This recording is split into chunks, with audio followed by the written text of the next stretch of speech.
امروز میخوایم درباره رقص بندری مهدی طارمی حرف بزنیم. ویدیویی که تو هفته گذشته یکی از پربازدیدترین تصویر تو فضای مجازی ایران بوده. با ما همراه باشید تا انتهای این ویدیو.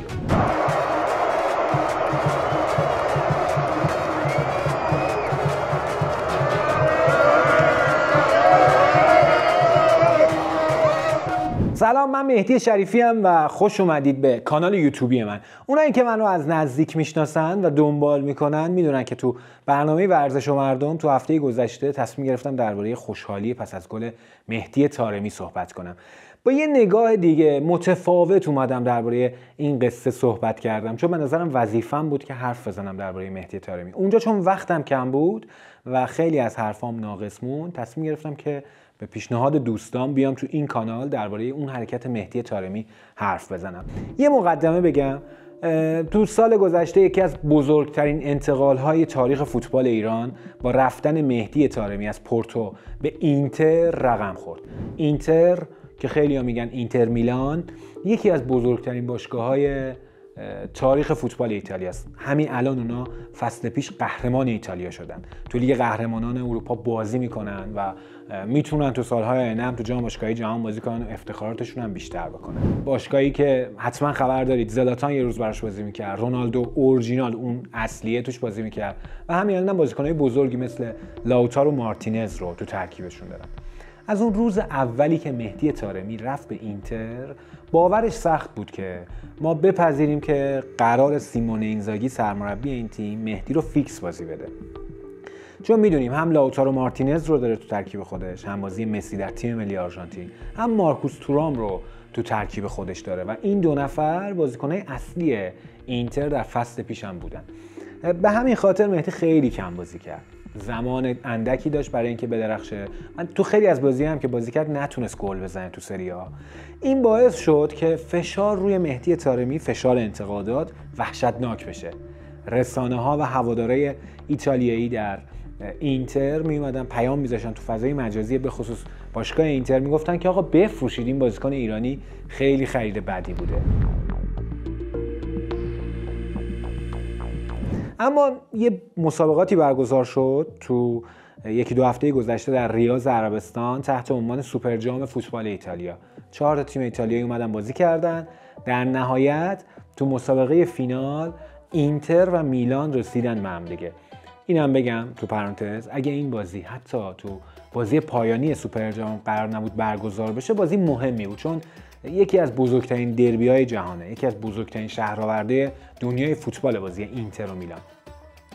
تو اون بازی انگار خدا مهدی طارمی رو بغل کرده بود.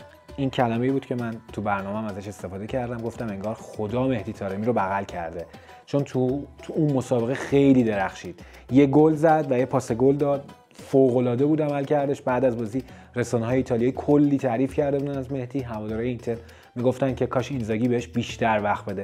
نمیدونم، خدا میدونه که شاید از این به بعد زندگی مهدی تو اینتر از این رو به اون رو بشه، شاید اصلا دیگه یکی از مهاجمای اصلی اینتر بشه مهدی طارمی. This is Mehdi Taremi, 1 against 1.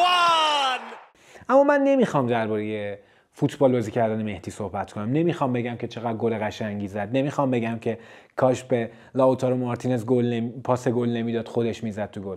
میخوام درباره حرکت مهدی طارمی بعد از گل صحبت کنم. میخوام درباره شادی پس از گل مهدی طارمی صحبت کنم. نیاز دوباره بگم تو این جور مواقع وقتی بازیکن‌ها تو تحت فشارن، رسانه‌ها مدام ازشون انتقاد میکنن، هوادارا میگن این بازیکن به درد تیم ما نمیخوره، باید بفروشیدش. وقتی بازیکن‌ها میدرخشن و گل میزنن، چند تا شادی پس از گل که خیلی مرسومه. پیراهنشون رو تکون میدن، شمارهشون رو نشون میدن، میان جلوی دوربین هیس نشون میدن به منتقدین، میگن که ساکت بشید، یا دستشون رو میزنن به سینه‌شون. من به خاطر این میکروفون آروم زدم. دستشون رو میزنن به سینه‌شون، میگن من اینجا هستم. دستمو که اینجوری کردم یاد رونالدو افتادم تو بازی یوونتوس و رئال مادرید، اون گل برگردون قشنگی که به بوفون زد، اونم همچین خوشحالی که تو تورین گفت من اینجا هستم، کریس رونالدو. اما مهدی شادی پس از گلی که انتخاب کرده بود اصلا شخصی نبود. دوباره اینجا من باید پرانتز باز کنم. اگه من قرار باشه 10 نفر از بازیکن‌های ایرانی رو بگم که برای من خیلی محبوبن، مهدی تو هیچ کدوم از این 10 تا نیست. یعنی نه رتبه اول رو داره نه رتبه دهم، حتی به نظرم 11 و 12 هم نیست. بازیکن‌های محبوب من کسایی دیگه ان که شماره یکشون علی داییه. ولی این کار مهدی انقدر قشنگ بود که نیاز دیدم دربارش صحبت کنم. مهدی بعد از گلش به میلان شادی بندری رو انجام داد، رقص بندری رو انجام داد، رفت با همتیمیاش و دستا بالا و پایین اومد رقصید. بندری تو حرکتش فکر می‌کنم حدود 4 ثانیه طول کشید، اما اون حرکتی که مهدی طارمی بازیکن بوشهری اینتر انجام داد انگار می‌خواست که فرهنگ مردم جنوب ایران، بوشهر، آبادان، اهواز، مسجد سلیمان، بندرعباس، میخواست بگه که مردم جنوب ایران انقدر شادن. به تمام دنیا نشون داد که مردم جنوب ایران همشون شادن. این رقص بندری که من ناخودآگاه وقتی میبینمش یاد موجای خلیج فارس میافتم، شاد بودن مردم ایران رو نشون داد به تمام دنیا. ما این حرکت رو که بهش میگیم رقص بندری تو سنت مردم جنوب مردم ایران خیلی زیاد دیدیم. من 2-3 تا دوست بوشهری دارم، باشون صحبت میکردم، میگفتن تو عروسیامون خیلی زیاد رقص بندری استفاده میشه و مردم همه بلدن تو جنوب. اما فقط تو عروسی نیست، تو خیلی از سنت‌های جنوب ایران پررنگ این رقص بندری که از قدیم وجود داره در جنوب ایران.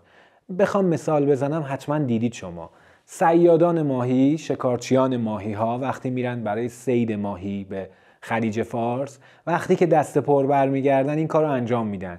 کاریه که اصلا تو عروسی نیست ولی به خاطر نشون دادن شادیشون این رقص بندری رو انجام میدن. دم مهدی طارمی گرم که اصلا از این به بعد من بوی جنوب رو از مهدی طارمی میگیرم، بوی بوشهر رو ازش میگیرم. This is Mehdi Taremi, 1 against 1. And what a start to the second half for the Nerazzurri. نقطه میذارم اینجا ولی نمیخوام بحثمو تموم کنم. مهدی طارمی انگار عاشق جنوب ایرانه، عاشق فرهنگ مردم در جنوب ایرانه. چون این حرکتش تنها کارش نبوده که از فرهنگ مردم تو اونجا یاد کرده. 2-3 سال پیش تو فصل 2021-2022 در باشگاه پورتو، وقتی که پورتو قهرمان پرتغال شد، اومد یه جشنی گرفت و مدیران باشگاه به بازیکناشون گفتن که به اون 24-25 نفر گفتن که آقا هر کس حق داره یه موسیقی انتخاب کنه، تا موقعی که میخواد وارد بشه اون موسیقی رو براش پخش کنن. فکر میکنید مهدی طارمی چه موسیقی رو انتخاب کرد؟ بریم با هم دیگه ببینیم موسیقی انتخابی مهدی طارمی رو تو جشن پورتو. مهدی طارمی.